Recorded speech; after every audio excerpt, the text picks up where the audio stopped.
নতুন রাষ্ট্রপতি মানে নতুন পুরাতন হয়ে গেছে, আপনার চুপ্পু সাহেব কিছু আগে নিয়োগ পেয়েছেন। নিয়োগ পাওয়ার আগে তিনি দুদকে চাকরি করেছেন, দুদকের পরিচালক ছিলেন, ইসলামী ব্যাংকের এই জয় বাংলা করার জন্য তিনি মিশনে ছিলেন। যাই হোক, সেই কথা নাই বলি, কিন্তু রাষ্ট্রপতি সাহেব কিছুদিন আগে সিঙ্গাপুরে চিকিৎসা করিয়েছেন। একটা দেশের রাষ্ট্রপতি যদি সিঙ্গাপুরে চিকিৎসা নেয়, প্রধানমন্ত্রী যদি লন্ডনে চিকিৎসা নেয়, সেই দেশের জনগণ কোথায় চিকিৎসা নেবে?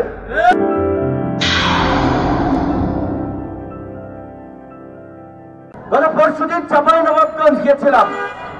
চাঁপাইনবাবগঞ্জে আমাদের প্রোগ্রামে আসতে আমাদের এক ভাই মোটরসাইকেল অ্যাক্সিডেন্ট করেছে। তো ওই ভাইয়েরও দোষ আছে। আমি তাকে বললাম, পুলিশ যে তোমার মোটরসাইকেল থামায় রাস্তাঘাটে, 1000 টাকার একটা যদি হেলমেট তুমি কিনতে ভাই, তোমার এই নাক মুখ ভসকাই যাইত না। তাহলে 1000 টাকা হাইওয়ে রোডে কেন তুমি হেলমেট ছাড়া উঠলা? তো এই ক্ষেত্রে যদি পুলিশ জরিমানা করে, পুলিশে তো গালি দিয়ে লাভ নাই। পুলিশ আপনার সেফটির জন্য ধরে যে হেলমেট ঠিক আছে কিনা। হেলমেটটা ড্রাইভার পরা ছিল, তার সেরকম আহত হয় নাই। পিছনে যে ছিল মারাত্মকভাবে আহত হয়েছিলেন। তো চাঁপাইনবাবগঞ্জ থেকে রাজশাহী মেডিকেলে যে গেলাম, মেডিকেল মনে হয় বাইশে বস্তিতে আসছি। মানে এত ময়লা আবর্জনা, দুর্গন্ধ, এবং ওই আমাদের সহযোদ্ধা বেড পায় নাই। এই গরমের মধ্যে বারান্দায় তার নাক মুখের অনেক জায়গায় ফেটে গেছে, থেতলে গেছে, রক্ত বেরোচ্ছে। এই গরমে আরো যদি থাকে, ঘেমে পচন ধরবে, পাকবে, তিনি বারান্দায় চিকিৎসা নিচ্ছেন। পরে দেখলাম যে তার চেয়ে আরো ক্রিটিক্যাল জটিল রোগীও বারান্দায় বসে চিকিৎসা নিচ্ছে।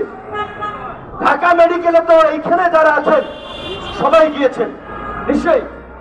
ঢাকা মেডিকেলের বাথরুমে গেলে বমি হয়, শ্বাস বন্ধ হয়ে যায়। অথচ এই একটা ক্লিনারের পদের বিপরীতে মিনিমাম 2 জন থাকে।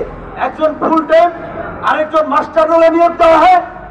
তারপরে দলীয় লোক, ওই মনে করেন পরিচালক কিংবা অমুকের চামচা, মন্ত্রীর ফোন আসছে, নিয়োগ একজনের জায়গায় 3 জন নিতে হবে, নেয়। কিন্তু পরিবেশ এবং মান একটা সরকারি প্রতিষ্ঠানে ঠিক থাকে না। হাসপাতালগুলোর কেন এই দুরবস্থা হবে? শত শত কোটি টাকা বরাদ্দ থাকে, কারণ ওইখানে আপনার মতো আমার মতো ফকিন্নি গরিব মিসকিন চিকিৎসা নিতে যান। ওইখানে কোনো এমপি মন্ত্রী, পুলিশের ডিসিএসপি, তারা চিকিৎসা নিতে যায় না। যদি যায়, সে সরাসরি ক্যাবিনে উঠে যায়। ক্যাবিনে স্প্রে করা থাকে, রুম স্প্রে, সুন্দর স্মেল আসে। ওইখানে একটা বাথরুম আছে, তার বাইরে বেরোতে হবে না।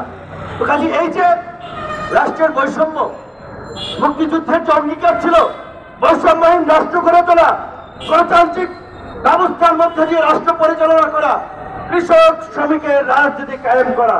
শ্রমিকের রাজনীতি তো কায়েম করবে দূরের কথা। ওই যে এক ভাই দাঁড়িয়েছে, বলছে তার ছেলের চিকিৎসা যেন 3 লাখ টাকা প্রয়োজন। কুর্মিটোলা হাসপাতালে ভর্তি করেছিল, ফেলাই দিচ্ছে। সহজ কথা বললাম, ভালোবাসায় মানে ভালোভাবে শুদ্ধ ভাষায় না, যে রিলিজ দিচ্ছে, ছাড়পত্র দিচ্ছে, ডাইরেক্ট খেদাই দিচ্ছে। গরিব মানুষ, সে বাসের ড্রাইভার, টাকা দিতে পারতেছি না, তার ফলে চিকিৎসার দরকার, ও মরুক। এই রাষ্ট্রের কোনো দায় আছে? এই কৃষক শ্রমিক হাজার হাজার লক্ষ লক্ষ কোটি টাকা রাষ্ট্রকে দিচ্ছে। এই যে আপনারা বলছেন ওসি সাহেব, ইউরো সাহেব, প্রধানমন্ত্রীর কার্যালয় থেকে শুরু করে এমপি সাহেব, মন্ত্রী সাহেব, সব সাহেবের বেতন হয় জনগণের ভ্যাট ট্যাক্সের পয়সায়। এমনকি প্রধানমন্ত্রী যে মাঝে মাঝে গণভবনকে দলীয় ভবন বানাইয়া আওয়ামী লীগের উপজেলার সভাপতি, ইউনিয়নের চেয়ারম্যান, এমপি, নেতা দাওয়াত দিয়ে মাঝে মাঝে খাওয়ায়, ওইটা জনগণের বাজেট থেকে খাওয়ায়। প্রধানমন্ত্রীর গণভবনে যে কোরমা পোলাও রান্না করা হয়, ওইটা আওয়ামী লীগের কোন নেতার টাকায় না, ওইটা শেখ হাসিনার টাকায় না, বঙ্গবন্ধুর নিজের সম্পত্তির টাকায় রান্না হয় না। জনগণ যে রাষ্ট্র পরিচালনায় ভ্যাট ট্যাক্স দেয়, সেই ভ্যাট ট্যাক্সের টাকায় রান্না হয়। আমাদের নতুন রাষ্ট্রপতি মানে নতুন পুরাতন হয়ে গেছে, আপনার চুপ্পু সাহেব কিছু আগে নিয়োগ পেয়েছেন। নিয়োগ পাওয়ার আগে তিনি দুদকে চাকরি করেছেন, দুদকের পরিচালক ছিলেন, ইসলামী ব্যাংকের এই জয় বাংলা করার জন্য তিনি মিশনে ছিলেন। যাই হোক, সেই কথা নাই বলি, কিন্তু রাষ্ট্রপতি সাহেব কিছুদিন আগে সিঙ্গাপুরে চিকিৎসা করিয়েছেন।